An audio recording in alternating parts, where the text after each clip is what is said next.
두 번째 시간입니다. 오늘은 세 가지 심판 가운데 두 번째 심판까지 끝났고요. 인심판과 나팔심판 끝나고 마지막 대접 심판 앞에 있는 삽입이 몇 가지가 있는데 그 중에 첫 번째 삽입, 여자와 용에 대해서 살펴보도록 하겠습니다. 먼저 전 시간 리뷰하는데요. 이 계시록은 지난번에 말씀드린 것처럼 반복 점층적, 그러니까 점진적 강화 구조로 되어 있습니다. 일곱 심판 자체가. 그래서 한 심판 끝나고 다른 심판이 있고, 한 심판 끝나고 다른 심판이 있고, 이런 것이 아니라고 지난번에 말씀을 드렸고요. 이 김경선 형제님이 지난번에 이 강의 마치고 난 다음에 지금 좋은 질문 해주셨는데, 그래서 제가 좀 더 찾아봤는데, 그리고 녹화한 걸 제가 보니까는 아주 조금 분명히 해야 될 부분이 있다 싶어서 다시 한번 좀 설명을 드리겠습니다.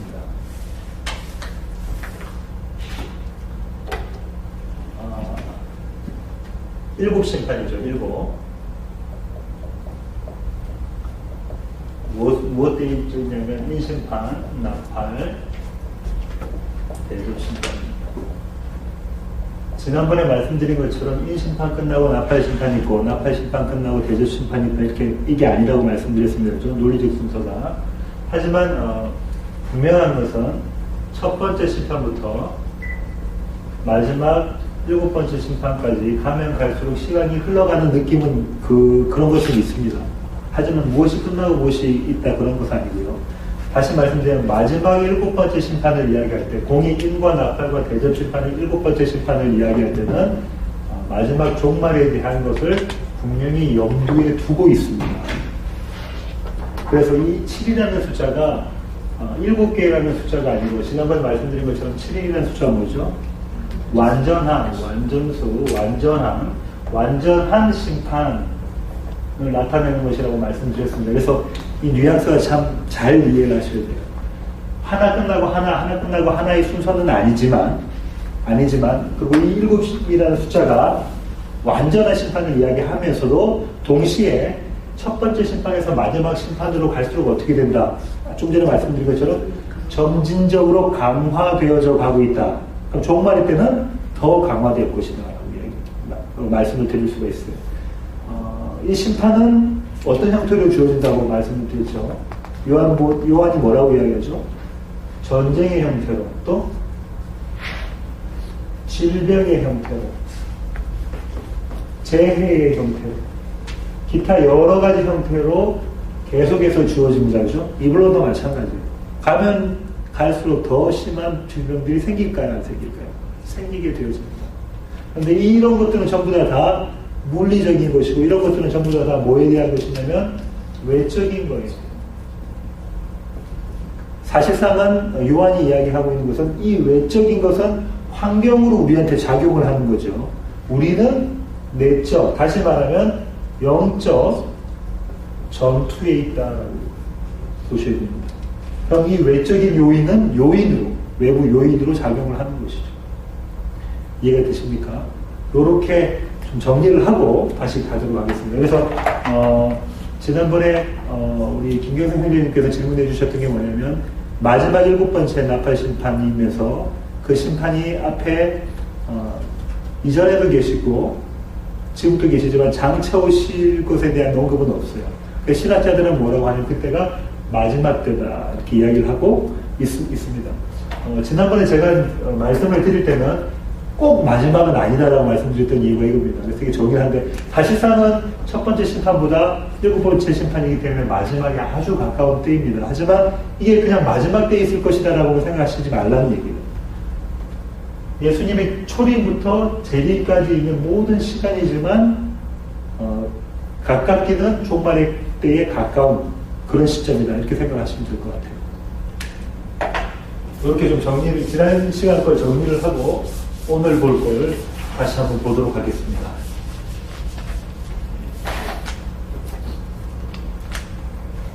자, 오늘 여자와 용에 대한 것입니다. 여자와 용. 12장 전체에 걸쳐서 여자와 용에 대해서 이야기하고 있는데요. 이 12장은 세 개의 구조로 나와져 있습니다. 그래서 앞에서 보시면 아시다시피 첫 번째 1절부터 6절까지 용과 아이, 대조시키고 있습니다. 용과 아이, 그 다음에 7절부터 12절까지 용과 미가엘, 천사장 미가엘, 13절부터 17절까지 용과 여자, 이런 구조로 되어 있습니다. 이 구조들에 대해서 지금 첫 번째 거부터 한번 살펴보도록 할게요. 1절에 여인을 묘사하고 있는데요. 자, 한번 보시겠습니다. 어떻게 묘사되어 있냐면, 여인이 해를 옷 입고, 발알에 달이 있고 12별의 관을 썼더라. 이제 우리 세워지는 교회 성도님들은 이런 구절이 나오면 눈여겨보아야 될 단어들이 있어요. 뭘까요? 해, 달, 별, 12. 그렇죠? 자, 해와 달과 별은 한편으로는 세상을 상징하기도 하고 한편으로는 하나님의 백성들을 상징하기도 합니다. 해와 달이 나를 해치 못하고 할 때는 지난번에 말씀드린 것처럼 이집트와 이스라엘이 있고요. 이쪽에 뭐가 있죠? 바벨론이 있습니다. 아수르, 바벨론 같은. 이집트가 해를 섬겼고 바벨론이 달을 섬겼던 나라. 이 두 나라의 열강 중에 사이에 끼어있던 것이 이스라엘이었어요. 해와 달이 나를 해치 못하고. 이것을 다시 말하면 세상이라고 말씀드렸죠. 이런 구조로 성경이 해와 달을 이야기할 때가 있습니다. 또 해와 달과 별을 이스라엘 백성으로 이야기할 때가 있어요. 특별히 열둘은 아들의 수, 그죠? 아들의 수, 하나님의 아들의 수. 그래서 지금 이 열둘은 뭐겠습니까? 구약의 12지파가 됩니다. 다시 한번 살펴볼게요. 해, 달, 별은 빛의 원인입니다. 그죠? 빛의 원인이 되고, 구약, 창세기 37장 9절 보면은 해와 달과 별이 나오는 사건이 있어요.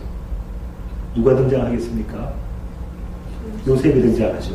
요셉이 등장해서 아버지와 어머니와 자기 형들이 자기한테 절하는 모습. 그것이 해와 달, 별의 모습이었습니다. 사실 그 모습은 뭐냐면 구약의 12지파에 대한 배경을 갖고 있는 모습이죠. 그 다음에 이사야서를 찾아보면 영광을 상징하기도 합니다. 영광을 상징하기도 합니다. 아까 조금 전에 말씀드린 것처럼 두 해와 달은 성경에서 한 정반대의 모습을 그리고도 있다. 그렇게 이해하시고 넘어가시면 되겠습니다. 그 다음 2절과 5절인데요. 2절과 5절 한번 읽어보겠습니다. 이 여자가 아이를 베어 해산하게 되매 아파서 애를 쓰며 부르짖더라. 5절 계속 읽겠습니다. 여자가 아들을 낳으니 이는 장차 철장으로 만국을 다스릴 남자라. 그 아이를 하나님 앞과 그 보좌 앞으로 올려가더라. 여인이 등장했어요. 여인이 누굴까요? 이스라엘입니다. 교회. 특별히 아이를 낳기 전에 여인을 구약에 있는 이스라엘 하나님의 백성들 12지파를 대표하고 있습니다. 자, 이 구절은 구약의 여러 부분에서 그림이 그려져 있는데요. 먼저 창세기 3장 15절부터 16절까지 이게 뭘까요? 안 봐도 아시겠죠? 원시복음이에요. 그죠? 이건 우리가 원시복음이라고 찾아보겠습니다. 창세기 3장 15절에서 16절.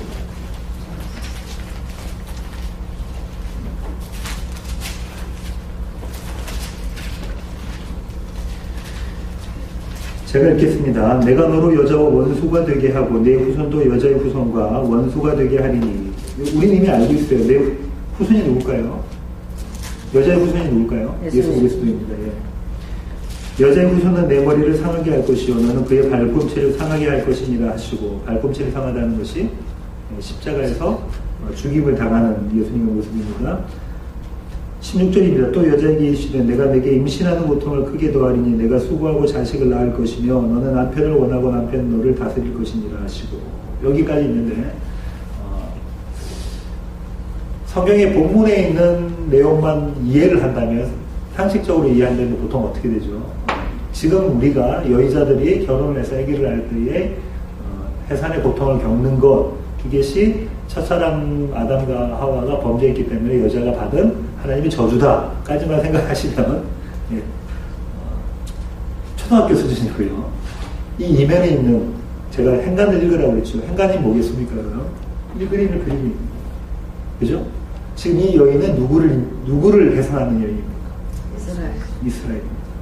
하와가 어떤 모습으로 그려지고 있냐면, 이스라엘을, 예수님을 생산하는 교회로 그려져 있어요. 구약의 교회.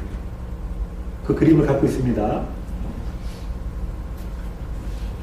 이사야 26장 17절.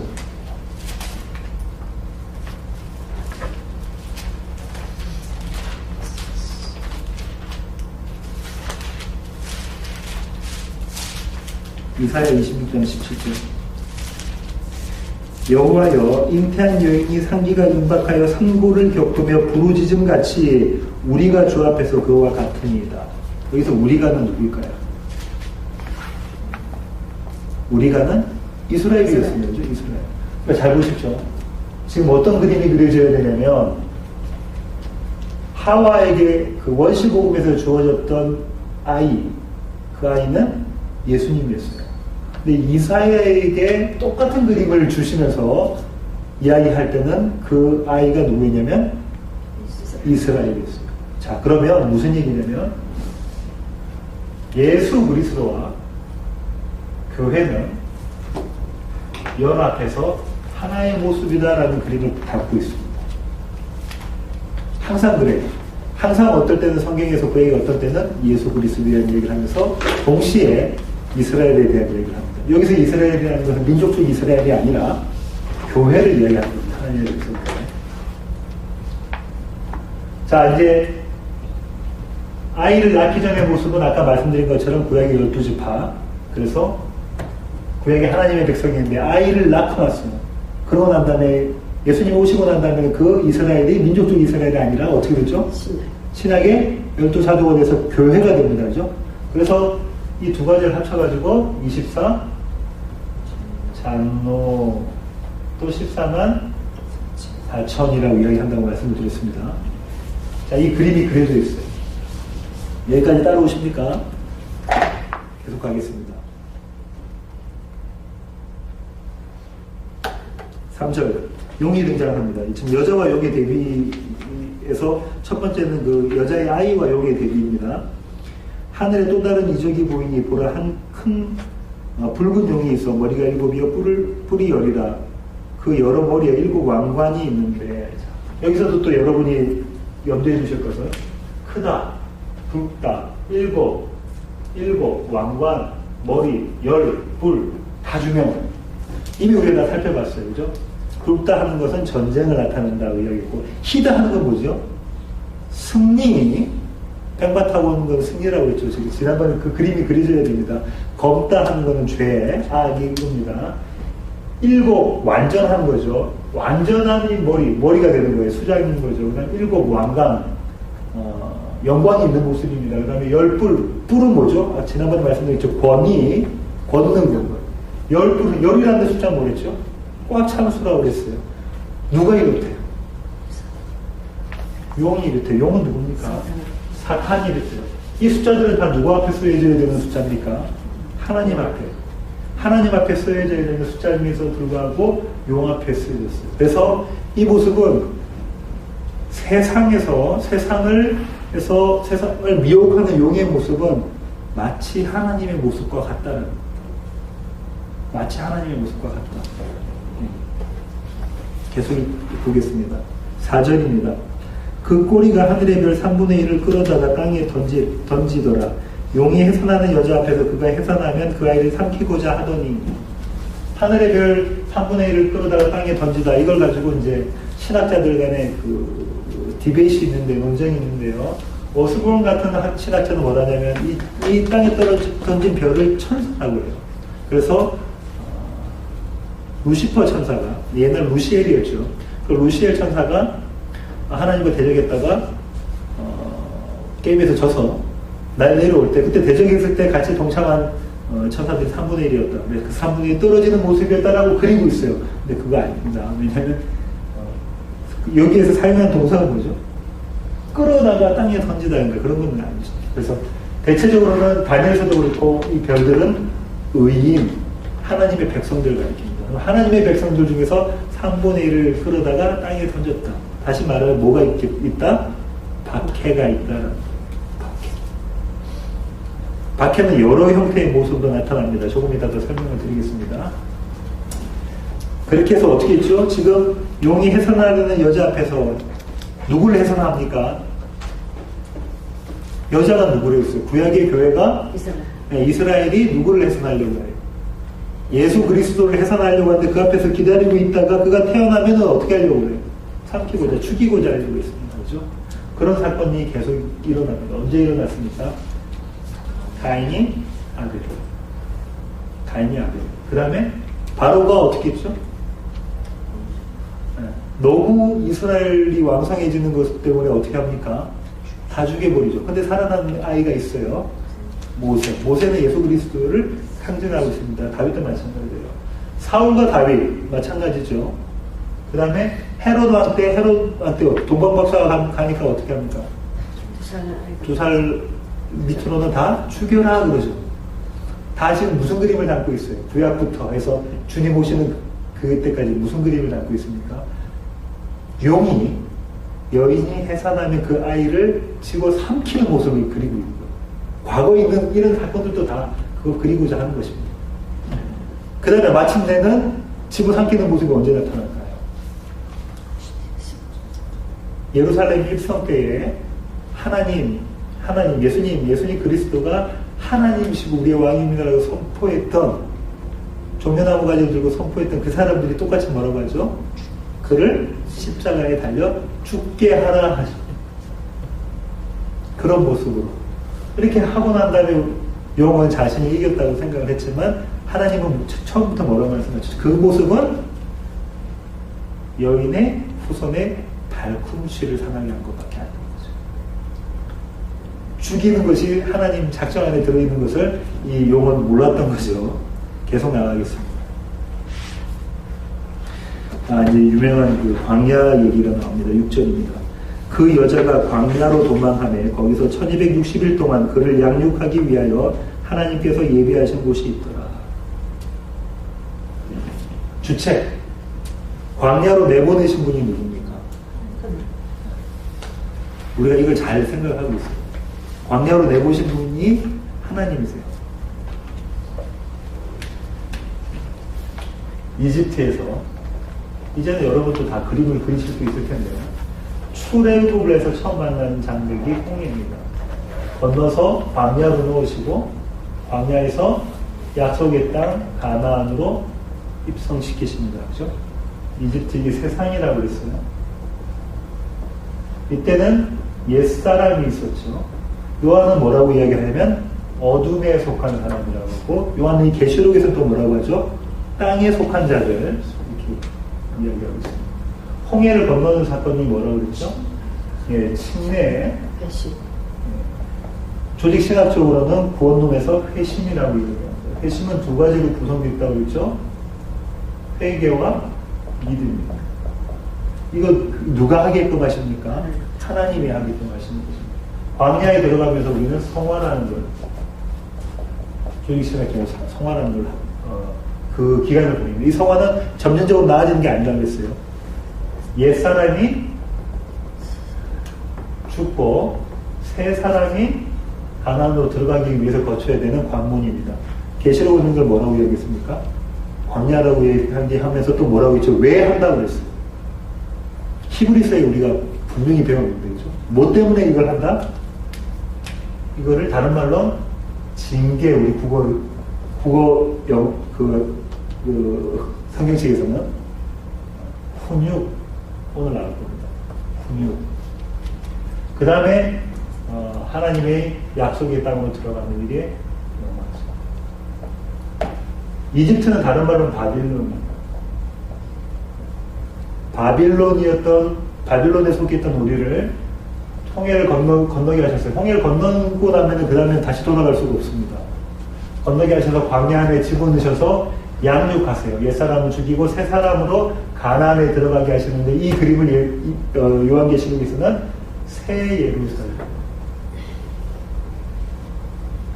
이 그림은 그럼 무슨 그림이겠어요? 바빌론은 다른 말로는 옛 예루살렘. 바벨론하고 예루살렘하고 어떻게 같습니까? 지난번에 살펴봤죠. 같다고 그랬죠. 네. 옛 예루살렘을 허무시고 새 예루살렘으로 만들어 가시는 그림, 이 이야기가 요한계시록의 전체적인 주제입니다. 자, 이 그림을 가지고 보십시오. 집어넣으시는 분이 불순종한 사람은 이스라엘이에요. 하지만 그 불순종한 것도 하나님께서 이용하시는 겁니다. 집어넣으시는 분이 하나님이세요. 객체는 여자예요. 여자는 아까 말씀드린 것처럼 교회라고 말씀드렸습니다. 기간은 며칠 동안? 1260일 동안. 42달과는 비교가 됩니다. 그죠? 비교가 돼요. 1260일 동안. 그 다음 목적은 뭐라고 되어 있습니까? 여기에. 목적. 그를, 네, 사실상은 그를 하니까 남자 같은데, 그녀를 양육하게 하기 위해. 양육이라고. 히브리서는 아까 말씀드렸죠. 징계라는 단어를 사용한다고.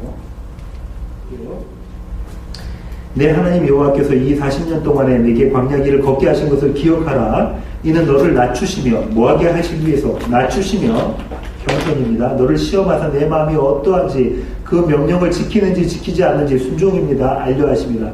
너를 낮추시며 너를 줄이게 하시며 또 너도 알지 못하며 내 조상들도 알지 못하던 만나를 내게 먹이신 것은 사람이 떡으로만 사는 것이 아니요 여호와의 입에서 나오는 모든 말씀으로 사는 줄을 내가 알게 하려 하심이니라. 5절. 너는 그 사람이 그 아들을 징계함같이, 너는 사람이 아버지가 아들을 징계함같이 내 하나님, 징계가 훈육이에요. 내 하나님 여호와께서 너를 훈육하시는 줄 마음에 생각하고 내 하나님 여호와의 명령을 지켜 그의 길을 따라가며 그를 경외할지니라. 14절부터 16절까지.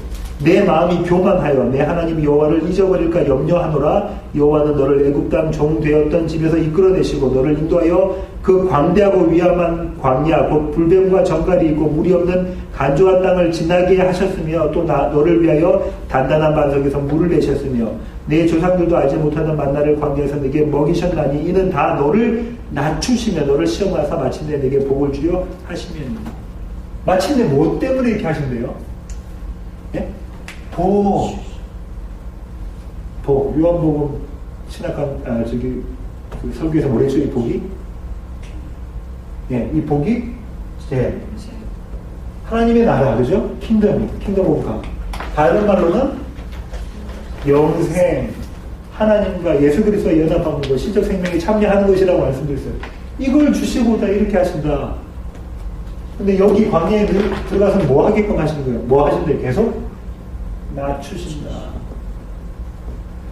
교만을 깨뜨리신다. 그죠? 제가 어디 시원한 것 같은데.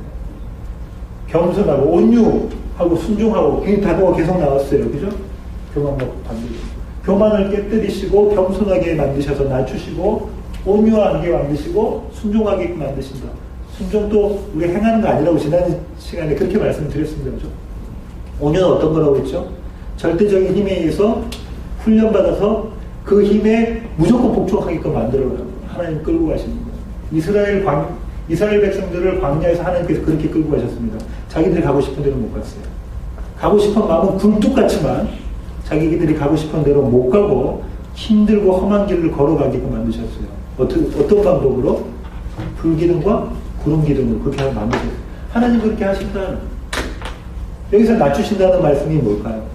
목요 예배 시간에 제가 설교 말씀해 드린 것처럼 나는 죽고 예수 그리스도가 내 안에서 살아나시는 것, 이것을 경험하게 만드시면서 결국은 새 예루살렘을 만들어 가시겠다는 것.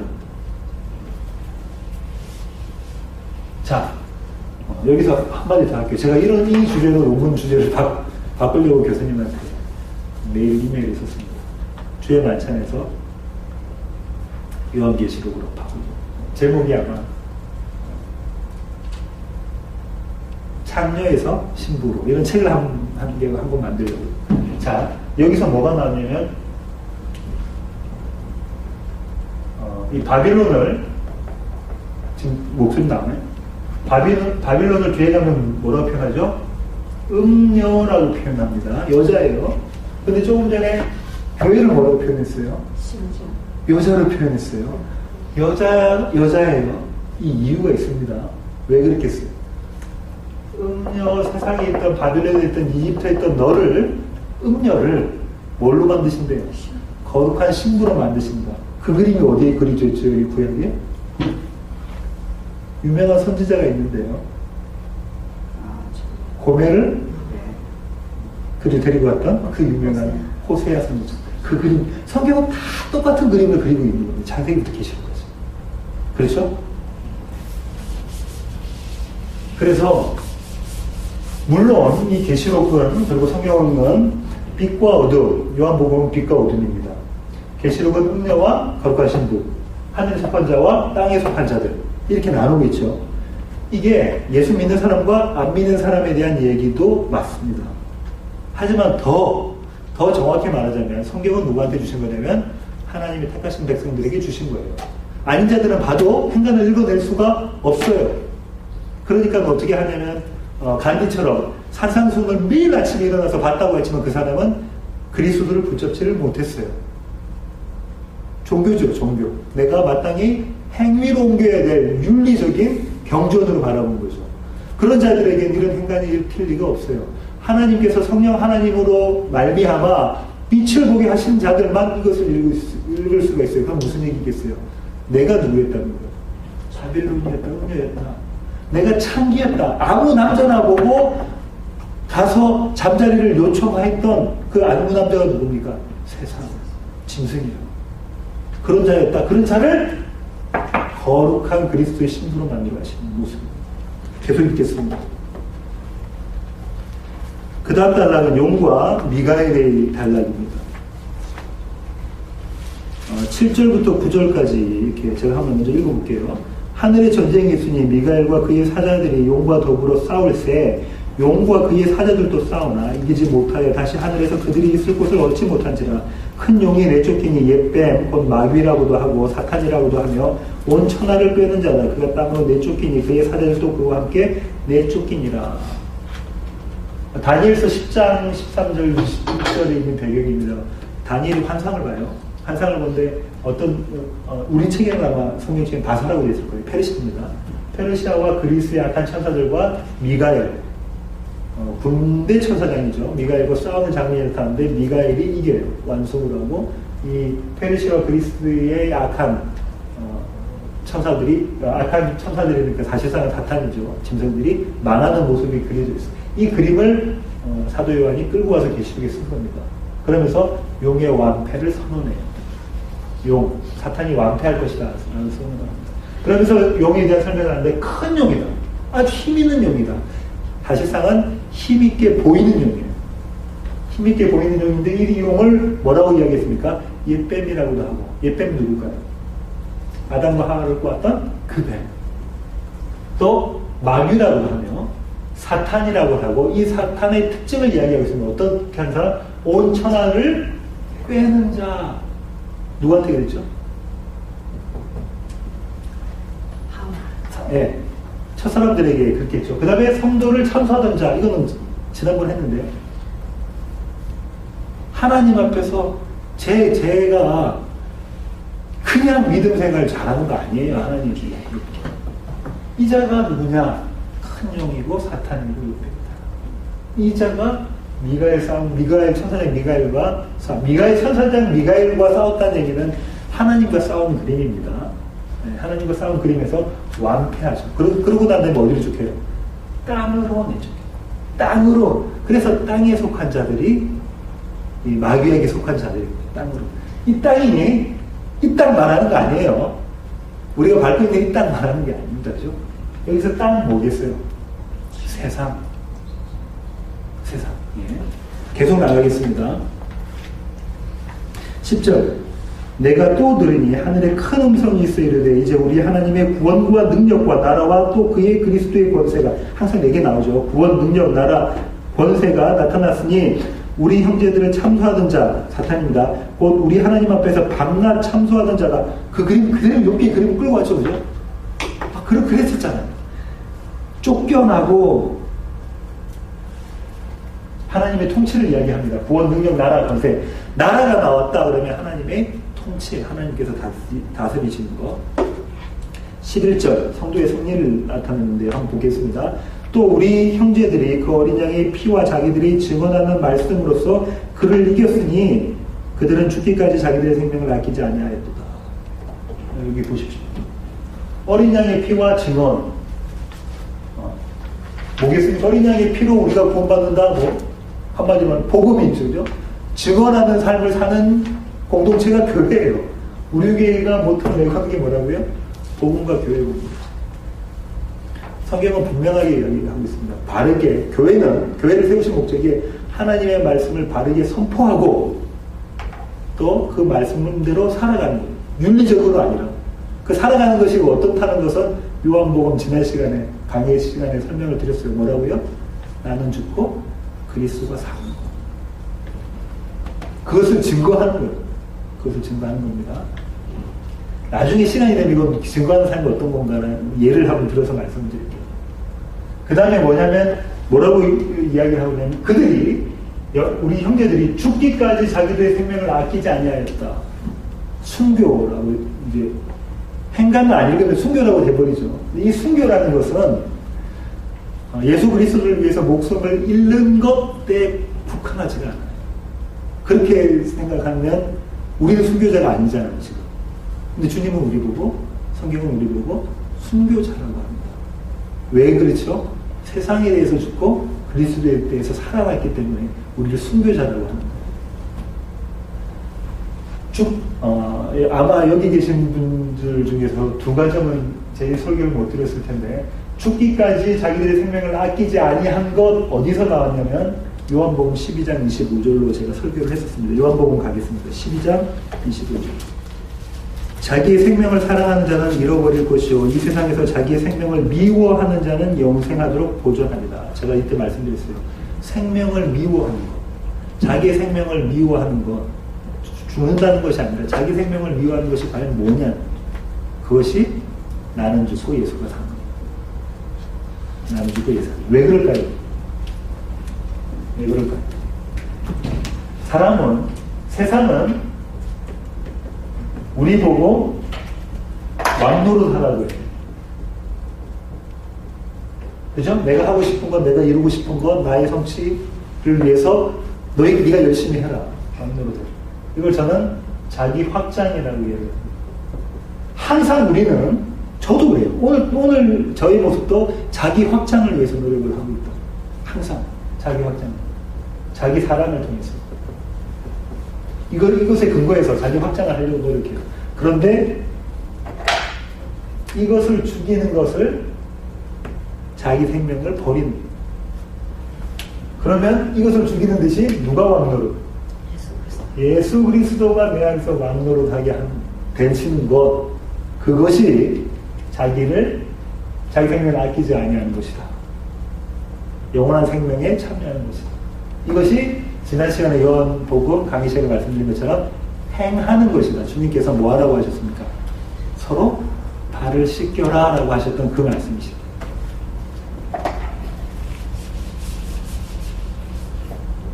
그렇게 행간을 읽어내야 됩니다. 자, 그 다음은 계속 읽겠습니다. 12절입니다. 그러므로 하늘과 그 가운데 거하는 자들은 즐거워하라. 그러나 땅과 바다는 화 있을진저 이는 마귀가 자기의 때가 얼마 남지 않은 줄을 알므로 크게 분내어 너희에게 내려갔음이라 하더라. 하늘에 거하는 자, 땅에 사는 자. 아까도 요한계시록 그렇게 대조를 시킨다고 그랬죠. 두 대조입니다. 음녀와 신부. 그 다음에 하늘에 속한 자와, 땅에 거하는 자와 하늘에 거하는 자. 이렇게 나타나는데 동사가 틀려요. 13장 6절, 8절 한번 볼게요. 계시록 13장 6절, 8절. 6절 먼저 봅니다. 짐승이 입을 벌려 하나님을 향하여 비방하되 그의 이름과 그의 장막 곧 하늘에 사는 자들을, 여기 하늘에 사는 자들 나왔어요. 8절. 죽임을 당한 어린 양의 생명책의 창세의 이유로 이름이 기록되지 못하고 이 땅에 사는 자들, 한국 성경에 전부 한국 성경에 전부 다 살다라고 나와 있지만 사실상은 이때는 거하다고, 이때는 살다예요. 한글 성경에서 지금 뭐라고 조금 이걸 구현해서 설명했냐면 장막이라고 그러죠. 이 단어를 했습니다. 계시록 하면서 그죠? 장막 언제 나왔죠? 요한복음 1장에 말씀이 육신이 되어서 우리 가운데 거하시며 할 때 그 단어가 장막치다, 텐트치다 하면서 제가 성전의 이야기 드렸으면서 지성소 안에 언약궤 안에 있던 모습들을 그림을 그려드렸어요. 그 거하다를 써. 항상 하늘에 거하는 자들은 그때 단어를 쓸 때 동사는 그 단어를 씁니다. 스케이노라는 헬라어 그 단어를 쓰고 있습니다. 아시겠습니까? 근데 이 살다는 그냥 사는 거예요. 내버려두면 그냥 인간이 살아가는데 살다. 단어를 틀리겠습니다. 그 다음에 지난번 요한복음 시간에 제가 말씀 못 드렸던 이 행하는 자 할 때 이 행하는 자를 그냥 행하는 자잖아요. 이 행하는 자를 원어를 찾아가지고 이 똑같이 사용됐던 단어를 딱 찾으면 제일 먼저 뜨는 단어가 구절이 창세기 1장 1절. 그러면서 히브리어로는 바라가 똑같이 사용됐어요. 뭘까요? 창세기 1장 1절이 뭡니까? 태초에 하나님께서 천지를 창조하셨다. 행한다라는 단어를 창조하셨다는 말로 바꿔 썼어요. 제가 70인역 말씀드렸죠. 70인역 세투이전 LXX라고 표현이 되면 여기에는 창조하다라는 단어 대신에 이 행한다는 말을 씁니다. 그러면은 요한과 요한계시록에서는 지금 다 뭐에 대한 이런 얘기예요? 창조에 대한, 새 창조에 대한 얘기다 이 말이죠. 여기다 지금 계속 그래서 특별히 그런 단어를 쓰고 있다. 거하다 살다도 그렇게. 그 다음에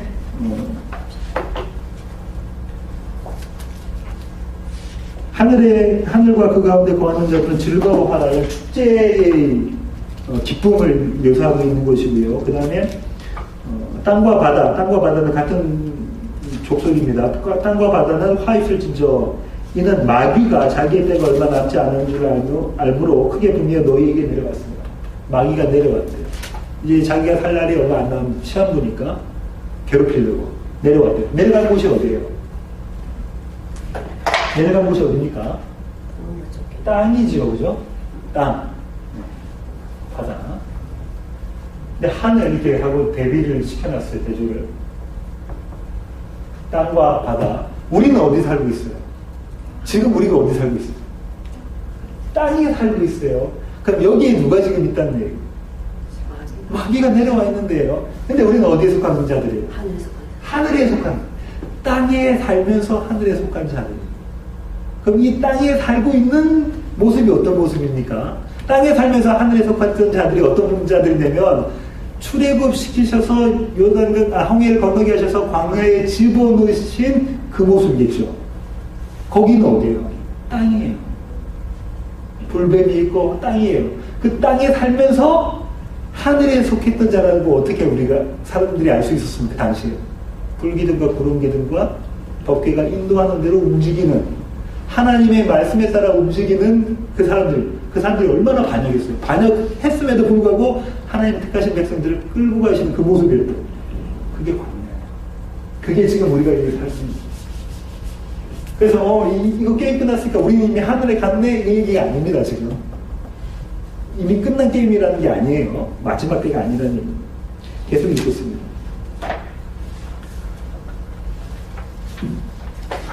그 다음에 마지막 용과 여자가 나옵니다. 이 여자가 교회라고 그랬어요. 용이 자기가 땅으로 내쫓긴 것을 보고 남자를 낳은 여자를 박해하는지라. 그 다음에 15, 16절 읽을게요. 여자의 뒤에서 뱀이 그 입으로 물을 강같이 토하여 여자를 물에 떠내려가게 하려 하되 땅이 여자를 도와 그 입을 벌려 용의 입에서 토한 강물을 삼키니. 극심한 박해가 있대. 이 여인은 누굽니까? 교회입니다. 그죠?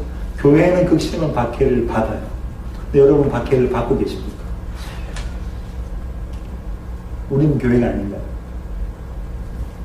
여러분 이 박해를 받고 계시냐고 지금. 우리는 이 박해를 어떻게 생각합니까? 물리적으로만 생각하면 시어머니가 며느리 보고 교회 가지 마. 예? 교회 가지 마. 제사 지내. 뭐 이런 것 정도로 박해라고 생각을 할 수가 있겠어요. 그죠? 주일 성수를 해야 되는데 직장에서 출근하라고 그래요. 이거 박해다. 이렇게 생각할 수 있겠어요. 그런 박해가 아니에요. 그런 박해가 아니에요. 이 박해는 그러면 누구나 겪어야 돼요.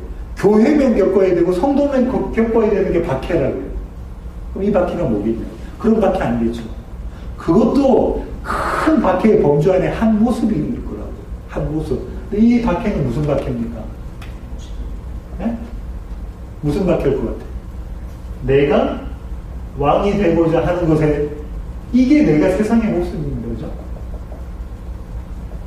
이거 깨뜨려지는 모습이라는 거. 네, 나는 죽고 예수가 사는 그 모습. 이게 박해의 모습입니다. 그러면 모든 성도라면 당연히 받아야 될 모습입니다. 왜? 새 예루살렘으로 거듭 태어나기 위해서. 자, 그 입으로, 용이 그 입으로 물을 강같이 토해버려요.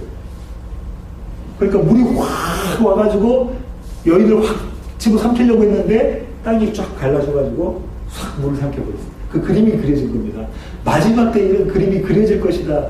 이런 자연재해가 날 것이다 생각하지 마시고 이런 그림이 딱 나온 적이 있어요. 그죠? 홍해. 예, 맞습니다. 홍해를 건너갈 때, 이스라엘 백성이 건너갈 때 물이 쫙 이거는 거꾸로 나죠. 그래서 역출애굽 모티브라고 신학자들은 이야기를 해요. 근데 중요한 거는 무엇을 토했냐, 어디로? 물을 토했어요. 어디로? 물은 성경에서 대체적으로는 뭘 이야기하냐면 성령을 이야기해요. 진리 이런 것들을 이야기할 때 물이라고 이야기를 합니다. 그런데 뭐 어디로 토했대요? 입으로. 이거는 뭘 이야기할까요? 말씀을 이야기하는 거예요. 누가 지금 하고 있는 말씀입니까? 용이 하고 있는 말이에요. 용이 말씀으로 던져요. 사람으로 말씀으로 미혹해요. 이단이나 교회에서 잘못 가르치는 것들이 다 그런 겁니다. 예를 들자면 예수 믿고 나면 여러분 복 받아서 잘 살아야 돼요. 성경 어디도 그런 얘기 없죠. 심지어는 조엘 오스틴의 그 부인이 와이프가 뭐라고 이야기했냐면 예배는 하나님을 기쁘시기 위해서 드리는 게 아니라 내가 기쁘기 위해서 드리는 것이다. 왜냐하면 하나님은 자기 자녀이기 때문에 자녀가 기뻐하는 것을 좋아하기 때문에 논리적으로 그렇게까지 끌고 가고 있습니다. 그 교회 뭐라 합니까? 용이 입으로 물을 한같이 토하여 진리의 방석에 바로 서야 돼요. 그죠? 우리 교회는 그 사명이 있어요.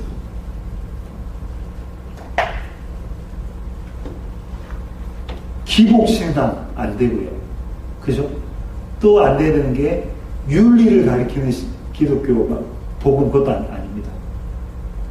우리는 윤리로 승리할 수가 없는 자들이에요. 윤리로 승리할 수 있었으면 간디 같은 사람은 벌써 구원받아야 되는 거죠. 14절. 그 여자가 큰 독수리의 두 날개를 받아 광야 자기 곳으로 날아가 거기서 그 뱀의 낯을 피하여 한때와 두때와 반때를 양육받으며 같은 단어가 자꾸 나옵니다. 42달, 한때, 두때, 반때, 3년 6개월, 1260일, 1000년 기간 다 같은 이야기로 있어요. 이 그림은 자 보세요. 출애굽기 19장 4절 한 번. 출애굽기 19장 4절.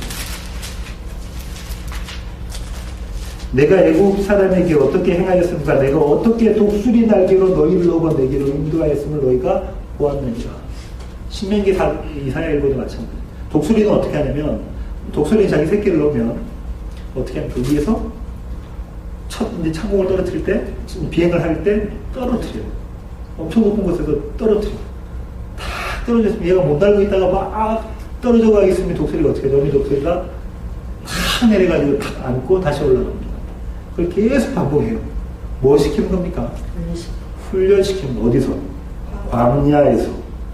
하나님께 너희가 지금 훈련받고 있다면 너희가 지금 극심한 박해를 받고 있다면 날마다의 삶 가운데서 너희는 죽고 예수 그리스도가 사는 것을 너희가 지금 경험하고 있다면 너는 내 아들이야. 너는 나의 거룩한 신부야 라고 하나님께서 말씀을 해주시는 거예요. 이게 도장 찍어주시는 거예요. 인치시는 겁니다. 없다면 넌 아무리 열심히 새벽기도 다니고 헌금 많이 한다고 해도 그게 없다면 너는 그리스도인이 아니야. 너는 내 아들이 아니야. 주님 뭐라 하시죠? 내가 너를 도무지 모른다.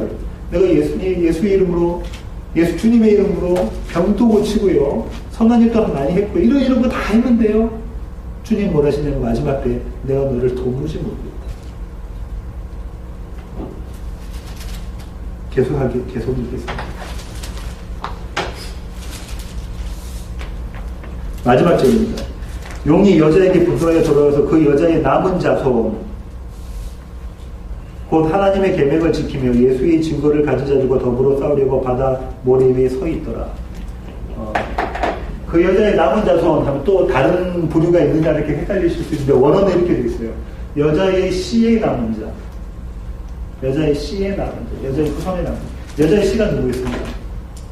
예수 그리스도의 남은 자. 남은 자 사상이죠. 그루터기 다 나무가 죽은 것 같지만 그루터기는 살아있다. 또 엘리야한테 주님께서 말씀하셨던 거죠. 남은 자 7,000명이 있다. 그 남은 자 사상입니다. 그러면 다시 말하면 이 남은 자가 누구겠어요? 똑같이 교회고 여자가 그들과 다시 전쟁을 해요. 그러니까 뭐가 끝나고 다른 전쟁하고 뭐가 끝나고 다른 전쟁하는 게 아니라 아까 뭐라고 그랬죠? 제일 처음에 반복 점진적인 강화적인 기법이라고 했어요. 계속 똑같은 얘기를 해요. 하나님의 계명을 지키며 예수 증거를 가진 자 같은 말이죠. 아까랑 그렇죠. 나는 죽고 예수가 사는 겁니다. 복음을 선포하고 복음을 살아가는 자들 이 자들과 뭘 합니까? 더불어 싸우려고 또 용이 또 싸우는 거예요. 계속 마지막 주님 오시는 그날까지 싸우는 겁니다. 오늘 결론입니다. 오늘 결론은 6절 볼게요. 그 여자가 광야로 도망하며 거기서 1260일 동안 그를 양육하기 위하여 하나님께서 예비하신 곳이 있다. 광야는 그녀를 양육하기 위하여 하나님께서 예비하신 곳입니다. 우리는 어떤 기도를 합니까? 주님 이 광야를 벗어나게 해주세요. 라고 기도를 하죠. 근데 만약에 그 기도가 마지막 순간에 내가 너를 도무지 모르겠다라는 응답으로 이어진다면 그 기도를 우리가 감히 할 수 있을까? 못하는 겁니다. 전체적인 그림을 한번 마지막으로 그리고 왜 제가 하냐면 이 요한이 왜 반복해서 자꾸 강화하잖아요. 말씀은 반복해서 자꾸 들어요. 왜 목사님 똑같은 복음만 이야기하나요? 나는 듣고 예수 그리스도가 살아야 되는 그 얘기만 하시는 성경이 그 얘기만 하고 있어요. 어디를 펴도 경상도 사투리로 펴도 항상 똑같은 얘기만 성경은 하고 있습니다. 하나님은 삼위일체 하나님은 스스로 언약을 세우셨어요. 어디 있다고 했죠? 외우세요. 특별히 에베소서 1장 전체 내용 1장 4절. 거기서 계속 나오는 단어가 뭘까요? 에베소서 1장에 계속 나오는 단어가 예수 그리스도 안에서입니다. 그래서 히브리서에서는 우리 김재훈 목사님 뭐라 하십니까? 예수 그리스도로 충분하다. 다른 거 어떤 거 아무것도 필요 없어. 히브리서의 주제가 뭡니까? 예수 그리스도로 충분하다라는 거였어요. 에베소서 1장 4절에 창세전 언약. 왜 창세전 언약이라고 하냐면 창세전에 했기 때문에 우리가 만들어지기 때문에 사실은 하나님 스스로의 언약이에요. 우리가 세우신 게 아니에요. 하나님이 세우신 거예요. 우리가 만들어지기 전에 하나님께서 이게 뭐겠습니까? 창세전에 예수 그리스도 안에서 하나님께서 택하신 백성을 하나님 앞에서 뭐하게 만들려고? 거룩하고 흠이 없게 만들려고 이 세상을 만드셨어요. 그래서 그러지 마라. 태초에 하나님께서 천지를 창조하십니다. 그렇게 하면서 이 언약의 모습입니다. 이 언약을 여기서 제가 뭐라고 했어요? 하나님께서 다 이루었다. 언약의 성취의 계시라고 말씀드렸습니다. 언약 성취의 계시. 언약 성취의 계시. 그런 다음에 예수 그리스도가 이 땅에 초림하십니다. 십자가상에서 하나님께서 뭐라 하십니까? 주님께서 다 이루었다. 언약 성취의 절정입니다. 마지막 때에 우리가 지금 좀 몇 주 더 지나면 배우겠지만 계시록의 맨 마지막 때에 모든 것이 끝나는 그 시점에 주님께서 뭐라고 하십니까? 다 이루었다. 완성. 언약 성취의 완성. 무슨 언약? 하나님의 스스로의 언약을 이루시기 위해서 그림같이 두루마기를 쫙 펴주시면서 하나님의 역사를 써가십니다. 그래서 이것을 히스토리라고 한다고 했어요. 그분의 이야기를 써가셔요. 이 세상은, 역사는 우리의 이야기가 아니라 세상은 뭐라고 합니까? 사람의 이야기라고 해요. 근데 성경은 뭐라고 합니까? 하나님의 이야기를 해요. 하나님의 이야기를 창세전 언약, 하나님 스스로 언약을 쫙 펼치시기 위해서 이 세상을 두루마기를 쭉 펼치셨습니다. 성경이 이렇게 표현하고 있습니다. 마지막 때 어떻게 되고요? 두루마기를 싹 밟고 올라갔어요. 이때가 언제? 새하늘과 새 땅에서 거룩한 주님의 신부로 새 예루살렘으로 살아가는 그 시점입니다. 이 일들을 이루시면서 창세기부터 계시록까지 계속해서 같은 장면을 보여주십니다. 그 같은 장면이 뭐냐면 이 언약에 대한 이야기 다 들어가 있잖아요. 예수 그리스도 안에서 에베소 1장 한번 보세요. 쭉 그 얘기입니다. 예수 그리스도 안에서 예수 그리스도. 이 얘기를 합니다. 그런데 특별히 주님이 오신 초리부터 마지막 때까지를 계시록에서 지금 다루고 있어요. 이때를 천년 왕국이라고 해요. 그 나중에 제가 전천년설, 후천년설, 무천년설 처음에 했지만 한 번 더 그때 가면 설명해 드릴게요. 계시. 이거를 한때, 두때, 반때, 1260일, 42달. 또 뭐라고 했죠? 지난번에 살펴본 것처럼 두 주인이 죽고 살아나잖아요. 며칠 만에? 3일 반 만에. 다 똑같은 이야기를 하고 있습니다. 구약에 죽은 사람은 어떻게 하면 예수 믿죠? 천국 가죠? 이 사람들도 전부 다 예수 그리스도의 그림자로 갑니다. 그때는 하나님이 다 틀린 법으로 가는 게 아니에요. 틀린 법으로 가는 게 아닙니다. 그래서 히브리서 기자들이 뭐라죠? 이때를 소망하고 있는 모습, 그 그림을 자꾸 그려놓고 있잖아요. 그래서 지금 계시록에서 뭐라 합니까? 이거를 여인이 아이를 해산하는 모습을 쫓아서 이때 해산을 딱 하고 하자마자 어떻게 합니까? 하나님 승천하신 모습으로 바로 올라가 버리죠. 아이는 바로 데리고 올라가신 그 모습이 딱 그려져 있어요. 그러면 누구를 통해서 구원받느냐? 구약에 있는 사람들도 전부 다 창세 이후로 주님의 오시기 전까지 있는 사람도 모두 다 예수 그리스도의 능력으로 그분의 하신 일로 사역으로 천국 가는 그림자죠. 이 이후에는 그림자가 아니라 이제 눈으로 보는 실체로 오신 그분의 능력과 그분의 사역으로 구원받습니다. 성경 그렇게 이야기하고 있습니다. 히브리서도 그렇게 이야기하고 성경 다 전체적으로 다 그렇게 이야기합니다. 그래서 이 광야를 마지막 결론은 광야를 살아가시는 여러분과 저와 여러분이 하나님 광야를 피하게 해주세요라고 기도하는 것입니다. 이 광야에서 제가 주님의 아름다운 신부로 단련되어져 갈 수 있도록. 다윗은 뭐라고 하죠? 다윗은 본인이 내가 정금같이 나오리라. 내가 정금같이 나오리라. 그 고백을 합니다. 언제 했습니까? 참 우습게도 그런 멋진 고백을 언제 했습니까, 다윗이? 예? 밧세바를 범하고 난 다음에 나단 선지자가 와서 네 죄는 네가 아니? 하고 난 다음에 하나님 앞에 자복하고 엎드리는 자가 했던 고백이 주님, 제가 죄인입니다. 모태부터 저는 죄인이었습니다.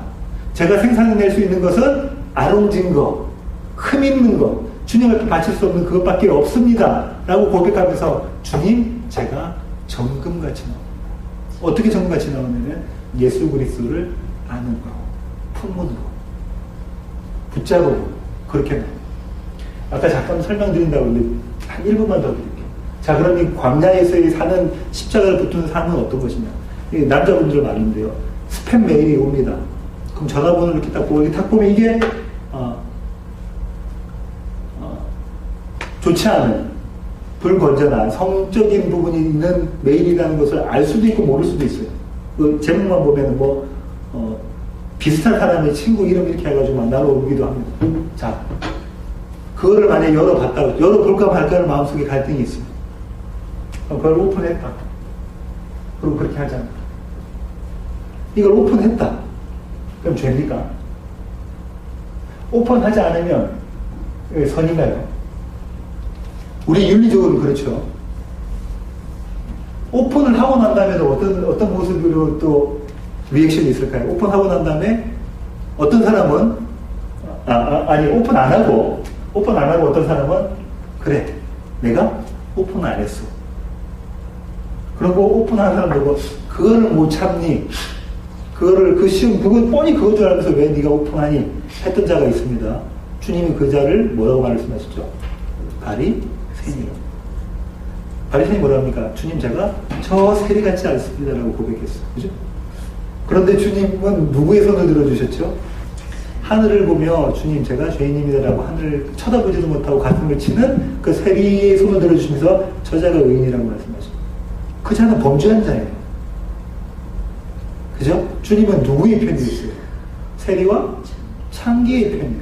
세리와 창기의 편이라는 얘기는 뭡니까? 내가 죄인이라고 고백하는 거예요.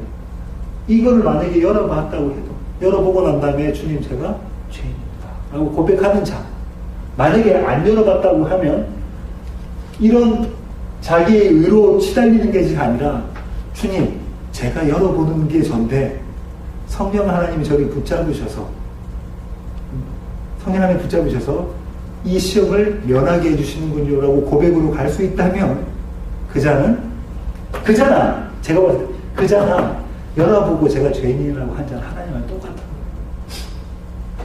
근데 우리는 우리 인간의 윤리적인 잣대를 대놓고 저 사람은 경건한 사람, 저 사람 덜 경건한 사람, 저 사람은 성화 더 많이 된 사람, 안 된 사람 그렇게 생각합니다.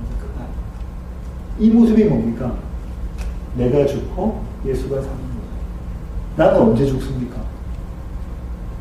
내 욕망을 막 절제해가지고 내가 예를 들면 이런 겁니다. 거짓말도 안 해야지. 예, 다짐하고 노력해야 돼. 근데 거짓말도 안 해야지가 윤리적으로 그리스도인답게 살아가기 위한 나의 자기 의를 위해서 한다면 바리새인과 뭐가 다른가? 그들은 얼마나 윤리적으로 경건하게 살았습니까? 그들이 허풍쟁이가 아니었다고. 엄청나게 경건하게 살았어요. 근데 주님은 이 자들이 천국 못 간다고 그러죠. 주님은 법을 안 지키셨어요. 그죠? 돌 들고 사람들 와서 치려고 할 때, 자기 고향 갔을 때 치려고 할 때, 유유히 지나가셨죠. 왜 유유히 지나가셨겠습니까? 학자들은 이렇게 합니다. 그 사람들이 이미 걸어야 될 걸음걸이를, 안식일에 걸어야 될 걸음걸이를 다 걸었어. 이제 더 이상 못 걸어가요. 걸어가면 일이 되니까. 그때 주님 걸어가셨어요. 주님 걸어가신 그거는 그들의 눈에 보면은 죄였어요. 그렇죠. 안식을 보겠습니까? 예를 들면 이런 겁니다. 하루의 삶 가운데 나의 죄인됨을 여러분이 발견하시고 그걸 깨닫게 하시는 분이 누굽니까? 성령. 왜요? 죄에 대해서, 의에 대해서, 심판에 대해서. 심판은 동일한 양면이 있어요. 심판이 있으면 뭐가 있습니까? 구원이 있습니다. 심판과 구원이 알게 하시고 그분이 내 안에 계셔서 그렇다면 그게 그리스도와 우리 가운데 그런 모습이 날마다 우리 가운데 풍성히 일어나서 바울이 죽기 전에 고백했던 그 고백처럼 주님 제가 죄인 중에 괴수인이라고 고백하는 자가 되기를 간절히 축원합니다.